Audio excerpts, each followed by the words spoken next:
Good evening, everyone. It is the Camera Artist Guild Thursday Image Critique, and I am your host, George DeLoache. I'm a portrait artist and photographer's coach coming to you from Los Angeles, California.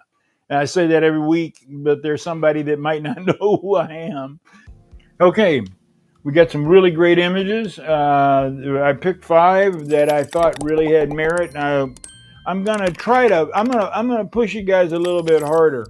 I love photography, and I also enjoy teaching, and you guys just make my life wonderful. Camera Artist Guild is a it's a great group of people, and I have been sometimes torn between being too critical and being too nice because I don't want to hurt anybody's feelings.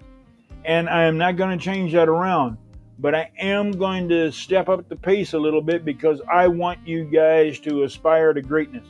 I want you to be great. I want everyone out there to be fabulous, whether you're in Africa, whether you're in India, whether you're in the United States or South America, doesn't make any difference. Like I said, I want them to hear the roar of Camera Artist Guild all across the world. And I want them to turn to Camera Artist Guild to find top rate talent. And so, yeah, is that a big dream? Yeah, it is. But I believe in big dreams, and I believe in you. And so together we can do that. Okay, this is the first image. It's Keith Davis. It's a composite. And I like your idea, especially today with all of the stuff that's going on in the Middle East and the problems that are there. This lady looks Iranian, and I don't know whether that was your attempt or not, but I see the mosque and the buildings. And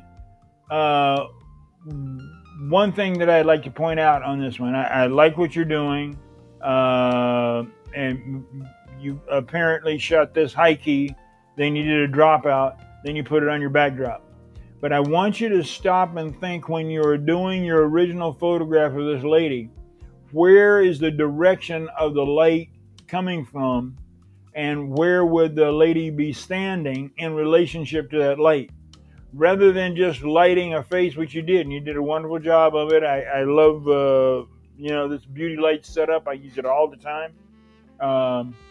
And it's a butterfly type light. It's executed perfectly. The shadows underneath the nose, the butterfly shadow under the nose doesn't intersect the upper lip, and it doesn't go into the nose. It meets right there in the middle. It's exactly where it's supposed to be.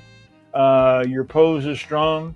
But now, if you were going to place her in here, understanding your light source is back here behind her back, so you can't depend upon the sun to illuminate her.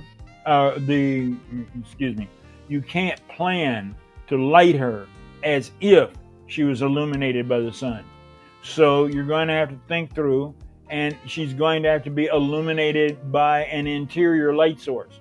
And an interior light source, unless she's in an auditorium, is not going to be flat all the way across. The same amount of light hitting the top of her head as hitting her bottom.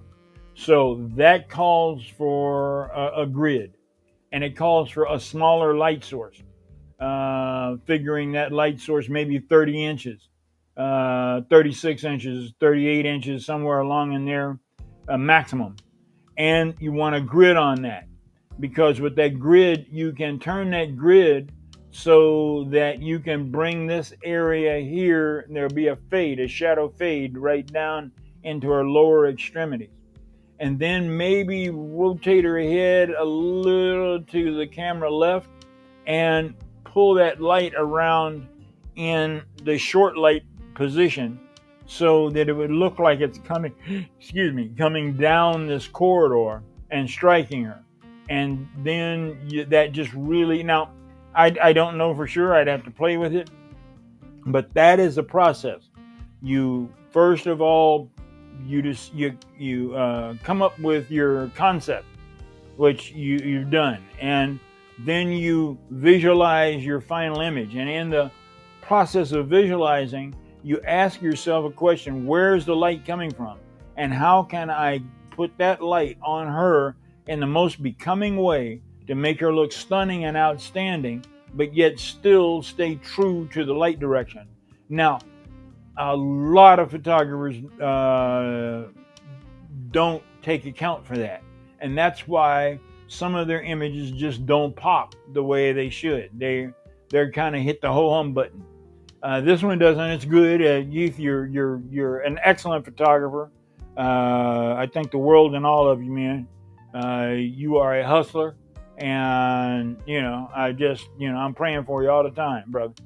I just want to help you continue to grow just like you've grown before. So I hope that makes sense. It's not one of the new AI programs. It might be, and I'm just not familiar with it. It's only certain things. I only got so much space in my brain, and I'm cramming information in from every direction. I missed that about the new AI. It may very well may be. But if it were a composite, and see, he showed an image side by side. You'll see it when you look at it on the Guild page. But side by side, he showed one image in white, and then he showed this finished image. So I assumed it was a composite. Okay, next image, and this is Jerome Hart. How you doing, brother? Good to see you. I'm glad you're out there and still going. You've been with us for quite a while, and I am really glad to see your work. Interesting photograph. A couple of things I do to spruce it up a little bit more and take it on up to the next level. Number one, the position of the light. Now, I don't know, and I am trying to figure out here. Let's see. It looks to me like you've got a softbox camera left and a fill light at the camera position. It's a smaller fill light. That's this little dot right here, and then this is your softbox or umbrella, one of the two. So let's keep that light, the key light, where it is, and let's move that. Now this is going to sound crazy, but let's move that fill light away from the camera position where it is, and that's a traditional position for a key light. Now, it should be a large softbox, and the theory is that it's supposed to be non-directional and non-specular. But I have found that if you move that key light off just a little bit, see, because where your light source here, well, actually, unless you're going to go to a 6-foot softbox like I use, I'll stop that and go keep it where it is. Just tone it down some. Right now, it looks as if the light striking the subject is coming directly on, rather than off on an angle, 45-degree angle. But it's neither here nor there. That's it. You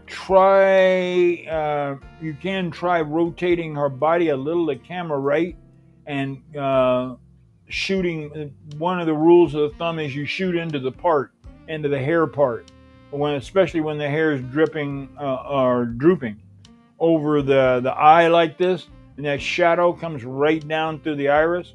If you were to move her a little to camera right and rotate your camera a little to camera left, then that part would be closer to the center, and this shadow would disappear behind the hairline. Otherwise, you got to deal with this shadow right down, all the way down her eye and down her face there, which kind of is a bit confusing when the eye is looking at it. Okay, the next thing that you could do is consider, like I pointed out earlier, the 2 kickers and a hair light, if you can get away with it. Very, very light. Very, very light. I see it say that very, very light. Just enough to separate her from the background. Now, if you don't have 3 lights and you can't get 3 lights up on them, and believe you me, you can.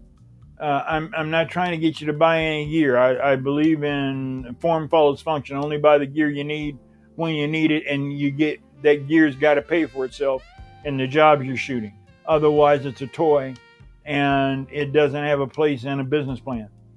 But you can go on eBay and you can find older strobe lights relatively inexpensive, and you can find modifiers relatively inexpensive. Now you don't have to buy Chimera or Profoto or Hensel's or Elinchrome's or one of the other fancier brands. I photograph every day with photogenics that were made in the 70s. And they're still kicking away. I don't think I could get 25 bucks for them, but they work. They work just fine. They squirt photons, and that's all a strobe light can do. So whether you spend $1,000 on a Profoto, what is it, B1, or maybe it's $3,000 or $4,000 on a B1, or $25 on a used photogenic, when it gets to the actual creating of the image, it doesn't make any difference at all. It's how you handle that light. So you can come across inexpensive light sources if you're in a major city. Looking Craigslist, because there are people like me that are at the end of their career. I'm not. I'm still going strong, but there are people that have reached the end of their career and they've got older equipment and they're trying to sell off their studios, and they will sell the stuff for cheap because they can't compete with the newer products. Everybody thinks they want newer because somehow newer is better.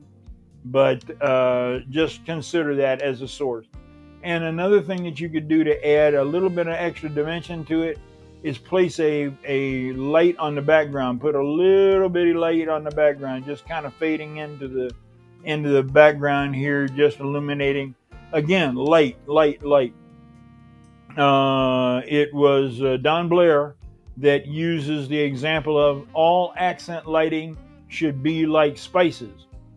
Too much spice, you spoil it. Not enough spice, you don't have any flavor.